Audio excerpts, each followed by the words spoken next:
Hello dear students, as you know that we are studying chapter methods to calculate national income. In this, we have already done the expenditure method and the income method. Plus, we have done the theory of value added method. And I have also explained you some questions from the numerical ability zone, and I have given you one question for homework. So dear ones, let's start with that particular question which I have given you for homework. I'll tell you the solution of that question. So let's start with it. So dear ones, this was the question which I have given you to do in your homework. From the following data about a firm X, calculate gross value added at factor cost. That means you have to calculate GVA at FC. What is GVA? Gross value added. It is another name of gross domestic product at factor cost. Gross value added means gross domestic product. So we have here sales, opening stock, closing stock, right? So what we do is GDP at FC is equals to value of output minus intermediate consumption. What is value of output? Sales. अगर total sale हो जाता है, कोई भी हमारे पास change in stock या closing stock, opening stock नहीं होता, बट इन केस अगर क्वेश्चन में ओपनिंग स्टॉक, क्लोजिंग स्टॉक या चेंज इन स्टॉक गिवन होता है तो हमें उसे लेना पड़ता है चेंज इन स्टॉक. तो how do we calculate this change in stock? Closing stock minus opening stock, that means 20 minus 30. And what is the value of IC? जो भी हम लोगों ने परचेज किया है इंटरमीडिएट प्रोडक्ट्स, जो हमारा चेंज हो जाएगा. That means here we are talking about intermediate products. जो भी हमारे मशीनरी हमारे दिखता है purchase of machinery, but purchase of machinery हमारा इंटरमीडिएट वैल्यू नहीं होगा, क्योंकि हम इंटरमीडिएट वैल्यू का मतलब क्या होता है, हम कोई भी चीज इनपुट ले रहे हैं और उसको कन्वर्ट करके हम आउटपुट में ले रहे हैं. मशीनरी को हम यूज करते हैं कन्वर्जन के लिए, मशीन को हम कन्वर्ट नहीं करते. ये हमारी फिक्स्ड एसेट है, ये हमारी कैपिटल है, राइट. इंटरमीडिएट प्रोडक्ट में ये नहीं आता है. तो let's see, sales plus change in stock, value of output आ जाएगा. इंटरमीडिएट कंजम्पशन माइनस करेंगे तो जीडीपी एट एमपी, और you can say GVA at MP. इसको जीडीपी एट एमपी भी कहते हैं.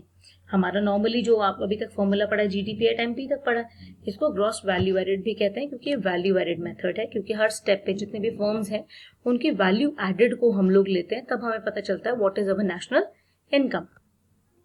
देन डेप्रिसिएशन, NFIA, NIT का काम चलता है और हमारा क्या निकल के आ जाता है, GVA एट FC. अब किसके लिए हमें चेंज करना है, कहाँ पे हमें नीड है, क्या हमें डेप्रिसिएशन की नीड है, NFIA की नीड है, NIT की नीड है, ये हम देखेंगे. हमें GDP एट MP से GDP एट FC पे जाना है. That means GDP at FC. अब MP को कन्वर्ट करना FC में, NIT की नीड है. डोमेस्टिक से डोमेस्टिक है, हमें नीड ही नहीं है NFIA की, और ग्रॉस से ग्रॉस है तो हमें डेप्रिसिएशन की भी नीड नहीं है. So let us see the solution. Sales हो गया 350, change in stock is plus 20 minus 30, क्योंकि हमारा क्या हो जाता है change in stock, closing stock minus opening stock. जैसे मैंने अभी आपको यहाँ बताया, sales 350 plus change in stock क्या है, closing stock minus opening stock. बाहर प्लस है, अंदर ही आ गया. I hope this is clear to you. Value of output आ गया हमारा 340. Intermediate consumption 170. देखो, purchase of machinery is not an intermediate consumption. खाली आप परचेज देख के कंफ्यूज मत हो जाना. इंटरमीडिएट प्रोडक्ट्स गिवन है, साफ साफ गिवन है कि ये हमारा इंटरमीडिएट कंजम्पशन है. ठीक है, तो दिस इज 170. क्या निकल के आया, GDP at MP. Depreciation not applicable, क्योंकि ग्रॉस से ग्रॉस में ही है, कोई कन्वर्जन नहीं है. NFIA not applicable, reason big domestic से हम डोमेस्टिक ही इनकम निकाल रहे हैं, अभी हम नेशनल इनकम की बात नहीं कर रहे हैं. And NIT, we need NIT because we have to convert market price into factor cost. So NIT is IT minus subsidies. What we do is from MP to FC. If we want to convert MP to FC, what we do is minus NIT, right? Now, what is the formula of NIT? IT minus subsidies, right? Put the values. IT is not given, so it is minus. Subsidies is 40. Minus 40, and when this bracket will be open, the sign of minus will change, it will become plus 40. So that's why here plus 40 is written. And after this, what will be the answer? 210. I hope this question is very much clear to you. Now let us start with another question. This is the question. Calculate value added by firm A and B. Very simple. They are only asking about the value added. That means they are talking about the GDP at MP. Complete. Firm A and B. पहले हम firm A का निकालेंगे, अलग से firm B का निकालेंगे. दोनों का सेपरेट निकलेगा. सेपरेट क्या निकलेगा? Value of output minus intermediate consumption firm A का, value of output minus intermediate consumption firm B का, और इन दोनों का जब हम टोटल कर देते हैं तो हमारा आ जाता है gross value added at market price, और you can say GDP at MP. तो अब सबसे पहले होता है कि we have to segregate the sales and purchases. So here it is given sale by firm B. This is sale by firm B. Let us write here sale of B firm to general government. Okay. Sale by firm A. This is sale of firm A. Purchases by household from firm B. Purchases by household का मतलब household ने खरीदा है B से, तो ये B की cell हुई. फर्स्ट वाली बी ने सरकार को बेचा, ये हाउस होल्ड को बेचा. Right. Exports by firm B. Firm B ने बाहर विदेशों में बेचा, एक्सपोर्ट किया. Change in stock of firm A. This is delta S. Change in stock. Change in stock of firm B. This is of A, this is of B. Imports of firm A. Imports means here we are talking about the purchases. These are the purchases of firm A. Sales by firm C. Sales by firm C. Firm C ने sell किया किसको? To firm A. That means C से A ने कुछ खरीदा, तो ये ए के लिए भी क्या हो गया? ए के लिए परचेज हो गया. राइट. तो ए के लिए जब ये परचेज हुआ तो यहाँ पे हम लिख देते हैं purchase for A. This is import, जो बाहर से खरीद के लाए. This is what A has purchase from firm C. ठीक है. नेक्स्ट हमारा आ जाता है purchases by firm B from firm A. Purchases by firm B from firm A हमारा क्या रहेगा? That is 200. तो ये जो 200 हमारा है ये क्या है? This is purchase by firm.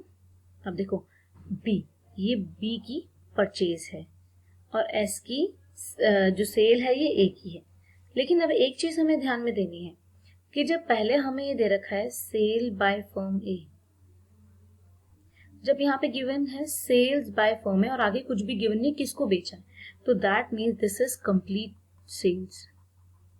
ये हमें टोटल सेल्स गिवन है. सेल ने जितना टोटल बेचा, चाहे वो बी को बेचा, चाहे वो हाउस होल्ड को बेचा, चाहे वो जनरल गवर्नमेंट को बेचा, किसी को भी बेचा, अगर सिर्फ सेल्स लिखा है तो ये हमारी कंप्लीट सेल्स मानी जाती है. सो दैट मीन्स अगर हम सेल्स की बात करें ए की तो सिर्फ यही आएगा. इसको हम इंक्लूड नहीं करेंगे क्योंकि ये ऑलरेडी इसका पार्ट है. So let us start with it. Formula क्या है? Sales plus change in stock, value of output बन जाता है. ठीक है. सेल्स में जब चेंज इन स्टॉक को हम ऐड करेंगे is equal to value of output minus intermediate consumption करेंगे तो क्या आ जाएगा? Value added. That means this is gross value added at market price. So let us see one by one for A and B. Now for A and for B. अब देखो ए की sales कितनी है? टोटल सेल हमारी अगर सिर्फ sales given है, sales by firm है, तो that means this is total sales 500. Change in stock is given to you as 20. तो वैल्यू ऑफ आउटपुट कितना बन गया? 520. Now what is the intermediate consumption? अब हम लोगों ने देखा intermediate consumption that means what firm A has bought. अब पहली चीज इंपोर्ट बाय फर्म ए, दूसरा जो फर्म सी से फर्म ए ने खरीदा, this was the purchase of firm A and this was the purchase of firm A. ठीक है. तो अब ये आ गया 70 प्लस 250 और इसको हम क्या कर देते हैं? माइनस. इसीलिए बाहर माइनस का साइन लगा है. तो यहाँ पे हमारा आंसर कितना आ गया? 200. ये आया फर्म ए के लिए. फर्म बी के लिए कितना है? क्योंकि अब इन्होंने सिर्फ वैल्यू एडेड पूछा हमसे कि वैल्यू एडेड कितनी है, फर्म ए की कितनी है, फर्म बी की कितनी है. तो हमने वैल्यू एडेड निकाल दी. ए की अलग, बी की अलग. ठीक है. Value added by firm A, value added by firm B. और जब फाइनल हम निकालेंगे इसको तो इन दोनों को हम ऐड कर लेंगे. तो अभी हमसे सिर्फ वैल्यू एडेड ही पूछा गया है, तो हम चाहे यहीं तक ही निकाल के इसको छोड़ सकते हैं, हम आगे ऐड नहीं भी कर सकते, राइट, क्योंकि हमें ग्रॉस में पूरा कंप्लीट दोनों का मिलाकर नहीं बोला गया, अलग अलग बोला गया, राइट। तो यहाँ पर अब फर्म बी का देखो, फर्म बी की सबसे पहली सेल आई थी हमारी ये जो सरकार को बेची, दूसरी ये जो हाउस होल्ड को बेची, तीसरा जो एक्सपोर्ट हुआ, that means 100 plus 300 plus 50. Change in stock is given. Change in stock of firm B is 10. It is given here. दोनों का मिला के 460. Then minus intermediate consumption. Purchases by firm B.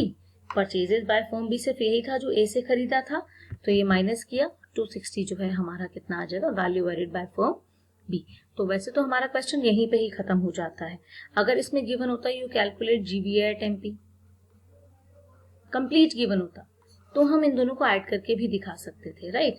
और अभी हमसे वैल्यू एडेड पूछा तो हम इन दोनों को ऐसे भी दिखा सकते हैं, इतने पे ही हम अपना रोक सकते हैं, ठीक है।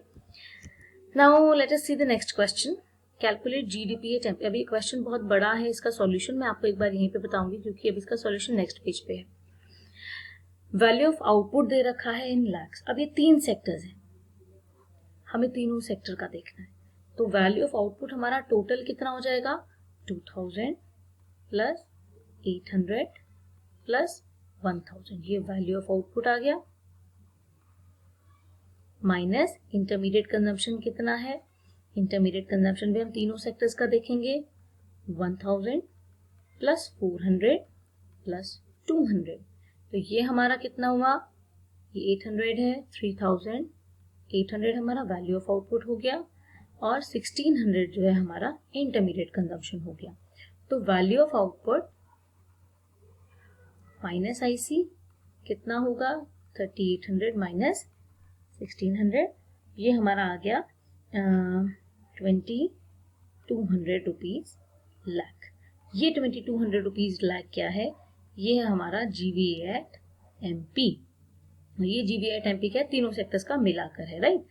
अच्छा, इसके बाद हमसे क्या पूछा गया, जीडीपी एट एमपी। यही हमारा जीडीपी एट एमपी भी, आप इसको ऑब्लिक करके जीडीपी एट एमपी भी लिख सकते हैं। एक चीज तो हमारी आ गई, दूसरा है national income, that means we have to convert it into national income, NNP at FC.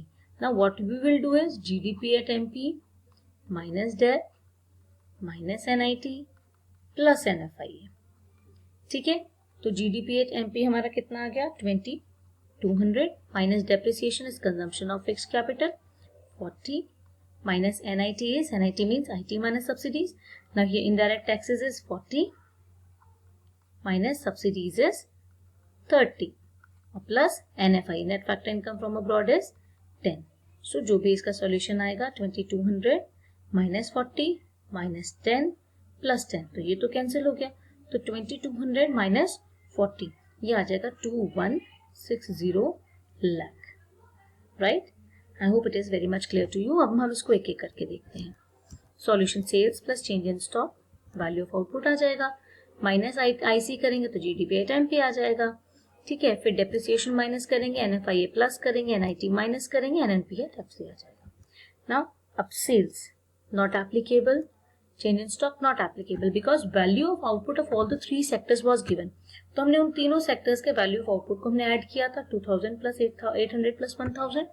Intermediate consumption भी तीनों का दे रखा था, 1000 प्लस 400 प्लस 200।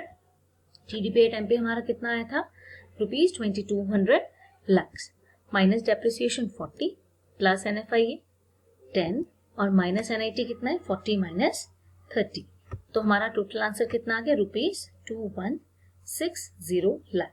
अभी मैंने आपको जो समझाया आई होप आपको वैसे भी समझ में आ गया होगा और ऐसे भी समझ में आ गया होगा। सो अभी मैं अपनी वीडियो को यहीं पे रोकती हूँ जिससे कि आप थोड़ी सी इन क्वेश्चंस की प्रैक्टिस भी कर सकें। बाकी व्हाट्सएप पे I be giving you more questions to practice, and if there is any problem I can teach you this on your Google Meet class again, right? So all the best. God bless you all.